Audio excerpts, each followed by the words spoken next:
ഇല്ല മെഡിസിൻസ് എല്ലാം ഇതിനകത്ത് വെച്ചിരിക്കുന്നത്. ഇല്ല ഇല്ല അതും കൂടെ എടുത്ത്. ഹായ്, ഇത് ഞങ്ങളുടെ പ്രീ പ്രഗ്നൻസിയുടെ 35th വീക്കാണ്. ഹോസ്പിറ്റലിൽ പോകാൻ വേണ്ടി ബാഗ് ഒക്കെ ഞാൻ പാക്ക് ചെയ്ത് വെച്ചിരിക്കുകയാണ്. എന്തൊക്കെയാ പാക്ക് ചെയ്ത് വെച്ചിരിക്കുന്നത് കാണണ്ടേ? അപ്പൊ നമുക്ക് നോക്കിയാലോ എന്തൊക്കെയാ ഞങ്ങൾ പാക്ക് ചെയ്തത്.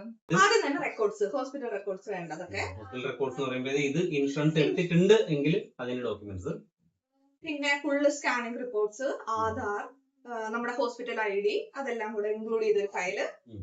പിന്നെ നമുക്ക് തന്നിരിക്കുന്ന മെഡിസിൻസ്, അയൺ, കാൽസ്യം, തൈറോയ്ഡ്, എന്തൊക്കെയാണോ നമ്മൾ അപ്പൊ കഴിക്കുന്ന മെഡിസിൻസ് അതിന്റെ ഒരു കിറ്റ്. പിന്നെ സോപ്പ്, ടീപ്പ്, ബ്രഷ്, അങ്ങനെയുള്ള ടോയ്ലറ്റ് അതൊരു സെപ്പറേറ്റ് ബാഗിൽ ഇങ്ങനെ ട്രാൻസ്പെറന്റ് ആണെങ്കിൽ നമുക്ക് പെട്ടെന്ന് കാണാനും ഉപയോഗിക്കാനും പറ്റും പെട്ടെന്ന്. അതുപോലെ തന്നെ ഒരു കുട്ടി ബോക്സില് എന്റെ കുറച്ച് കോസ്മെറ്റിക്സ് ഐറ്റംസ്. ഹോസ്പിറ്റലിൽ ഒരൊഴികെ പോകല്ലേ, ഇരിക്കട്ടെ.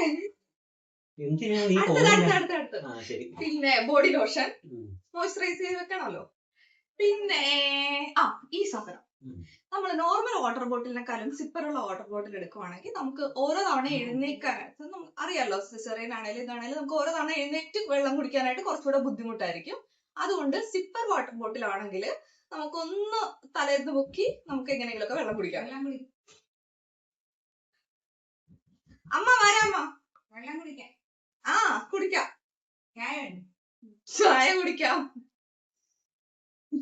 ഞാൻ അറിയാതെ ഒരു മോയ്സ്ചറൈസർ കൂടെ എടുത്ത് വെച്ചിട്ടുണ്ട്. ഇനി ഇത് മദറിന്റെ ബാഗാണ്, ബേബിയുടെ ബാഗ്. അത് കഴിഞ്ഞ് കാണിക്കാം. ഞാൻ ഒരു മെറ്റേണിറ്റി പാഡ് കൂടെ എടുത്ത് വെച്ചിട്ടുണ്ട്. മെറ്റേണിറ്റി പാഡ് എന്ന് വെച്ചാൽ ഇത് നോർമൽ പാഡ് ആണ്, കാരണം ഫസ്റ്റ് പ്രഗ്നൻസിയിൽ നോർമൽ പാഡായിരുന്നു യൂസ് ചെയ്തത്. ഇപ്പോൾ നമുക്ക് പാൻറ്റി ടൈപ്പുള്ള മെറ്റേണിറ്റി പാഡ്സ് ഒക്കെ കിട്ടും. അത് കുറച്ചുകൂടെ കംഫർട്ടബിൾ ആയിരിക്കും. എൻ്റെ ഹോസ്പിറ്റലിൽ നിന്ന് പ്രൊവൈഡ് ചെയ്യും. അതുകൊണ്ട് ഞാൻ അത് എടുക്കുന്നില്ല. ഇത് കയ്യിരിക്കട്ടെ എന്ന് വിചാരിച്ചെടുത്തതാണ്. പിന്നെ ചിലടത്ത് നമ്മുടെ കോട്ടൺ ക്ലോത്ത് ഇല്ലേ, അതായിരിക്കും വേണ്ടത്. അത് നിങ്ങൾക്ക് ആവശ്യമുണ്ടെന്നുണ്ടെങ്കിൽ നേരത്തെ തന്നെ ഉണക്കി, കഴുകി ഉണക്കിയൊക്കെ സൂക്ഷിച്ചു വെച്ചേക്കാം. പിന്നെ എനിക്കൊരു കാര്യം പറയാനുണ്ട്. എനിക്ക് ഫസ്റ്റ് പ്രഗ്നൻസിയിൽ ഞാൻ എല്ലാവരും പറഞ്ഞ് മസ്റ്റായിട്ട് വാങ്ങിച്ചു വെച്ചൊരു സാധനമാണ് ഫുൾ ഓപ്പൺ നൈറ്റി. പക്ഷെ എനിക്കത് ആവശ്യം വന്നിട്ടില്ല. ഞാൻ എൻ്റെ ഫ്രണ്ട്സിനോടും ഒക്കെ ചോദിച്ചിട്ടപ്പോൾ അവർക്കൊന്നും ആവശ്യം വന്നിട്ടില്ല.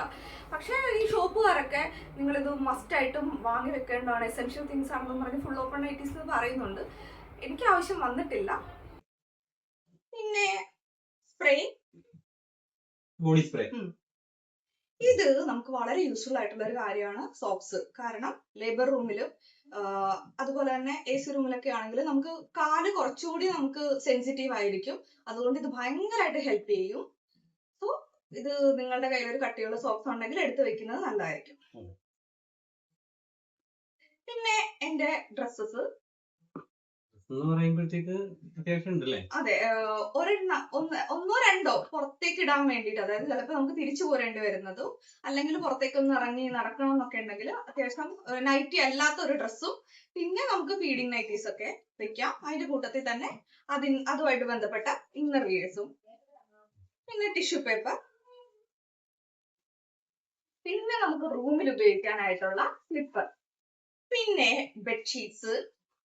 ഇതും കയ്യിരിക്കട്ടെ എന്ന് വിചാരിച്ച് 2 സിംഗിൾ ബെഡ്ഷീറ്റ് എടുത്ത് വെച്ചിരുന്നതാണ്. പിന്നെ ഒരു ഹെഡ്സെറ്റ്, പാടൊക്കെ കേൾക്കാലോ. ഇനിയൊന്നും ഇല്ല.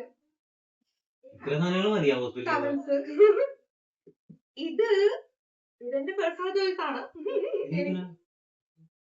ഒരു റീൽ എടുക്കാൻ കൂളിംഗ് ഗ്ലാസ് ഒക്കെ വെച്ച് ബേബിയൊക്കെ ആയിട്ട് വരുന്ന. ഇനി ഫ്ലാസ്ക്, ചൂടുവെള്ളം മസ്റ്റാണ്, അത് സൂക്ഷിക്കാൻ വേണ്ടി ഫ്ലാസ്ക്. ഓക്കെ, കഴിഞ്ഞു. ബാക്കി എന്റെ ഡ്രസ്സൊക്കെ തന്നെ ബാക്കി.